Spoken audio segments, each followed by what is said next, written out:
भाद्रपद माह के शुक्ल पक्ष की तृतीया तिथि को हरतालिका तीज का व्रत किया जाता है। इस वर्ष यह शुभ तिथि 6 सितंबर दिन शुक्रवार को है। इस दिन संपूर्ण विधि विधान के साथ भगवान शिव और माता पार्वती की पूजा पूरी श्रद्धा और निष्ठा के साथ की जाती है। साथ में इस दिन निर्जला व्रत भी रखा जाता है। इस दिन जो भी सुहागिन महिलाएं हरितालिका तीज का व्रत रखती हैं, उन्हें हरितालिका तीज व्रत कथा भी अवश्य सुननी चाहिए।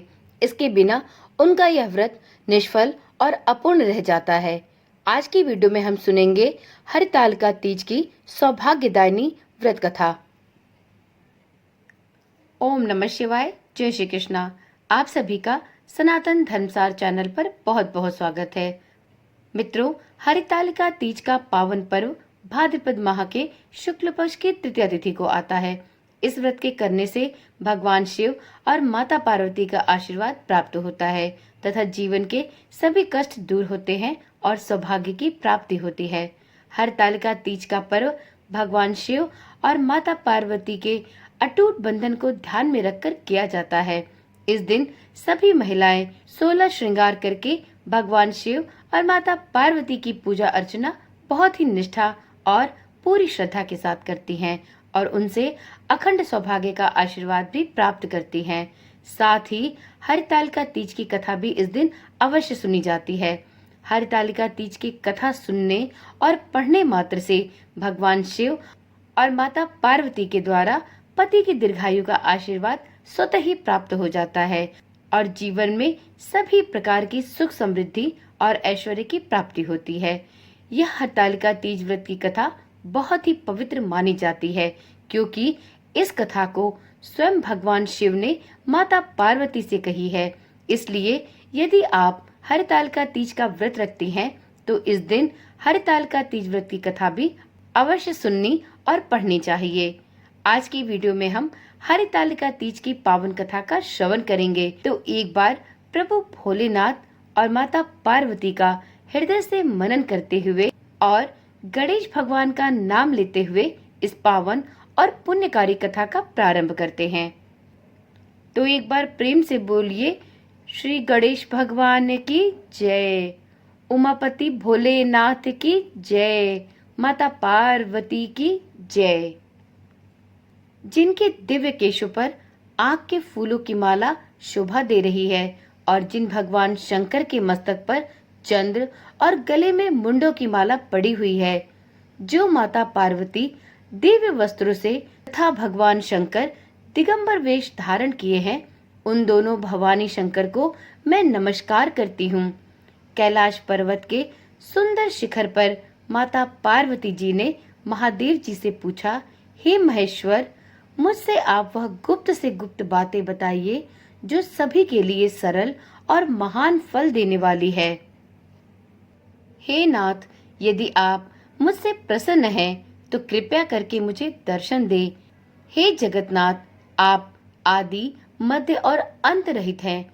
आपकी माया का कोई पार नहीं है। आपको मैंने किस भांति प्राप्त किया है, कौन से व्रत, तप या दान के पुण्य फल से आप मुझको वर रूप में प्राप्त हुए हैं। माता पार्वती के ऐसा कहने पर महादेव जी बोले, हे देवी पार्वती, मैं आपके सामने उस व्रत के बारे में कहता हूँ जो परम गुप्त है।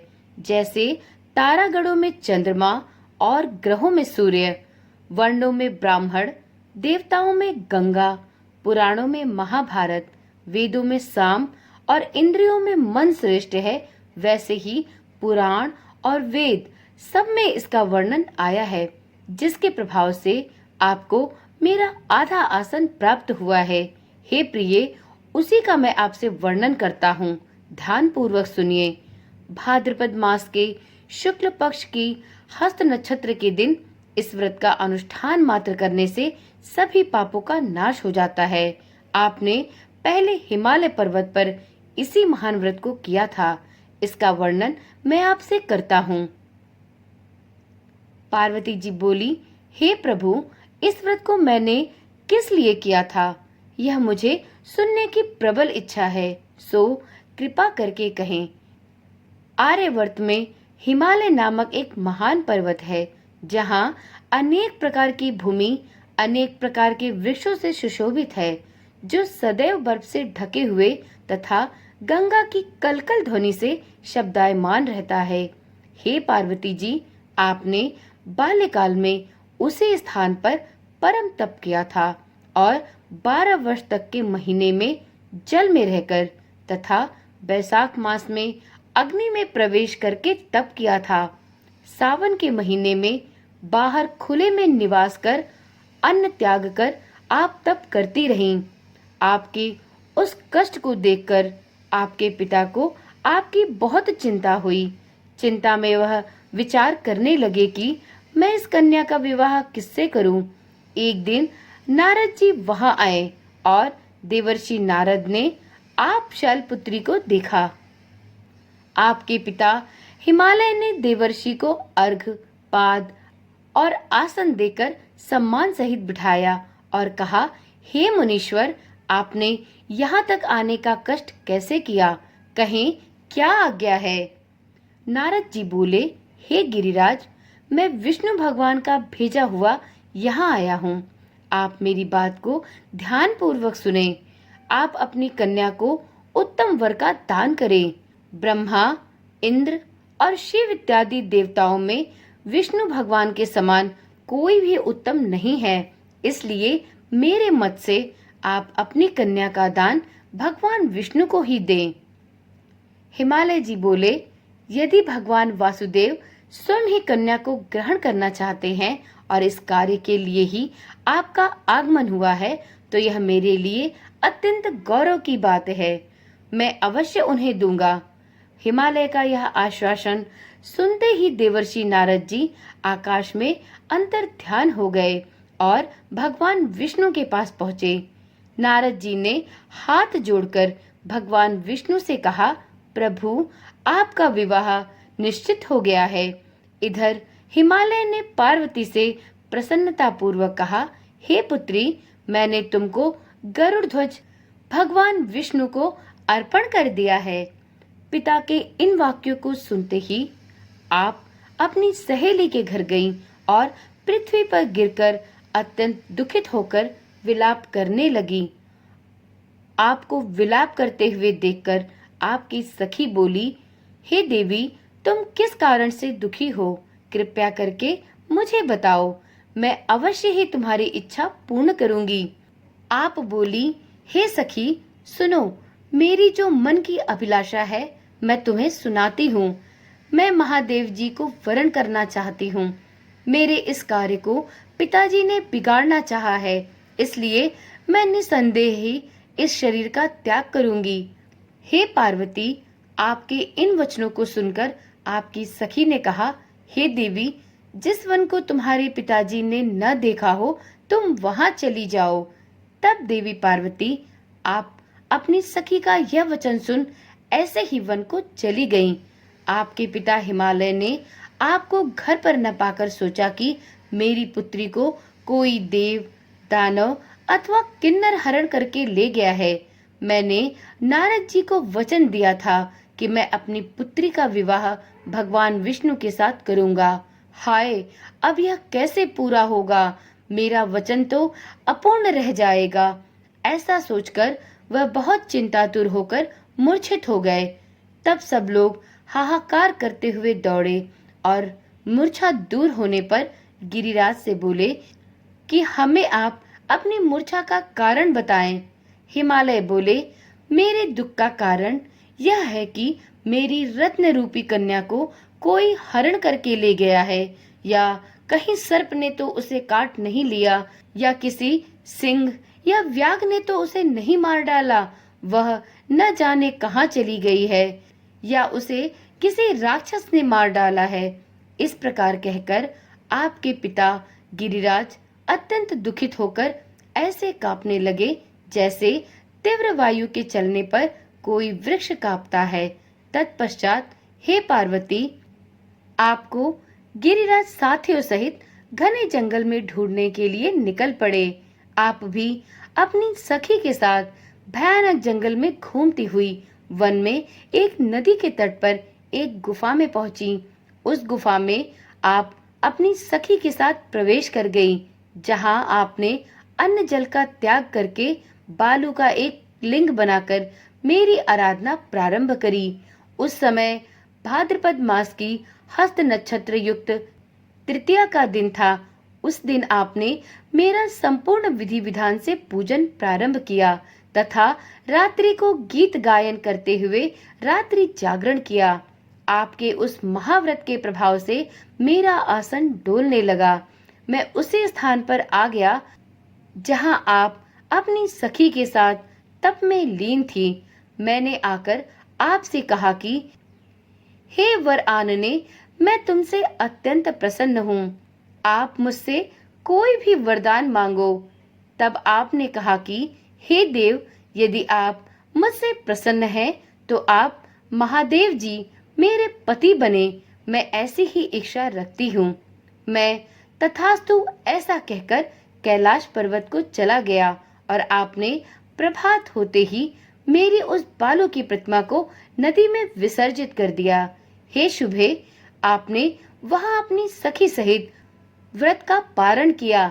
इतने में आपके पिता हिमवान भी आपको ढूंढते ढूंढते उसी घने वन में आ पहुंचे। उस समय उन्होंने नदी के तट पर 2 कन्याओं को देखा तो वह आपको ढूंढते ढूंढते आपके पास आ गए और आपको देखकर हृदय से लगाकर रोने लगे और बोले, पुत्री, तुम इस सिंह व्याघ्र आदि युक्त घने जंगल में क्यों चली आई हो? आपने कहा कि हे पिताजी, मैंने पहले ही अपना शरीर भगवान भोलेनाथ को समर्पित कर दिया है, लेकिन आपने नारद जी को कुछ और ही वचन दे दिया, इसलिए मैं महल छोड़कर यहाँ चली आई।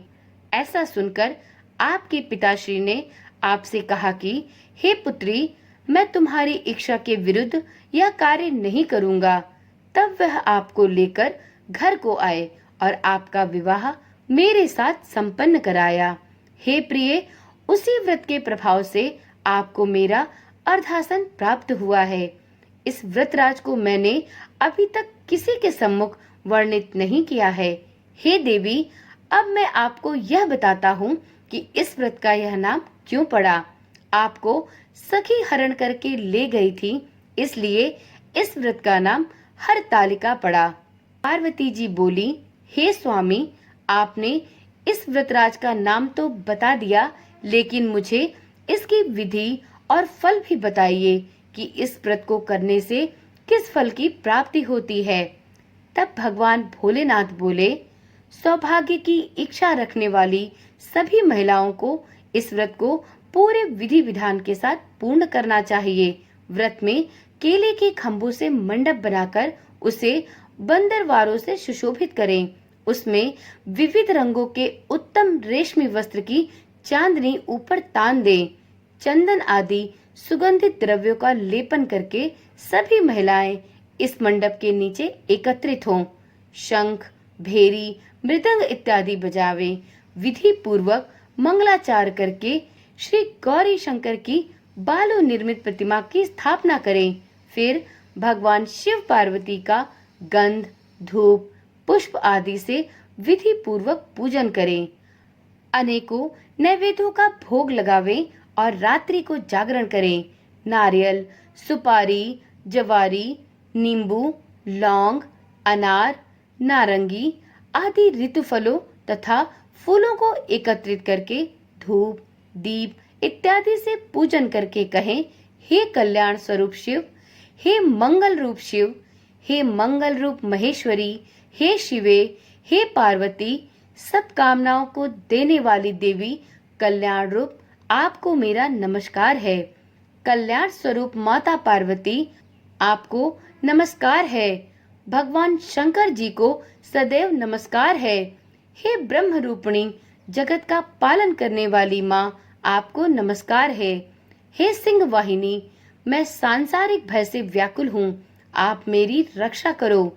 हे महेश्वरी, मैंने इसी अभिलाषा से आपका पूजन किया है। हे माता पार्वती, आप मेरे ऊपर प्रसन्न होकर मुझे सुख और सौभाग्य प्रदान करो। इस प्रकार के शब्दों द्वारा उमा सहित शंकर जी का पूजन करें। विधि पूर्वक कथा सुनकर गौ, वस्त्र, आभूषण आदि ब्राह्मणों को दान करें और इसके पश्चात अपने व्रत का पारण करें। इस प्रकार से व्रत करने वाली सभी महिलाओं के पाप नष्ट हो जाते हैं और उनके पति को दीर्घायु की प्राप्ति होती है।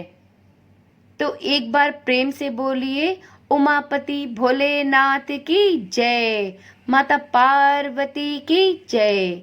हे प्रभु भोलेनाथ, आपने जिस प्रकार माता पार्वती को उनके इस उत्तम व्रत का फल प्रदान किया, उसी प्रकार से आपके इस पावन एवं पुण्यकारी व्रत को रखने वाली सभी महिलाओं के पति को दीर्घायु का आशीर्वाद प्रदान करना, साथ में कुंवारी कन्याएं जो इस व्रत को धारण करती हैं, उन्हें उनके मनोवांछित योग्य वर की प्राप्ति कराना। इसी आशा और विश्वास के साथ इस वीडियो और इस मंगलदायी कथा को यहीं पर समाप्त करती हूँ। कल मिलते हैं एक नई वीडियो, एक नई कथा के साथ।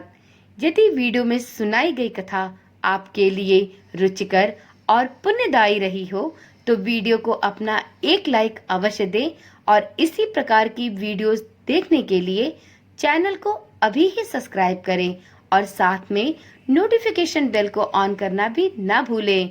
तो चलिए कल मिलते हैं, तब तक के लिए ओम नमः शिवाय, जय श्री कृष्णा, राधे राधे।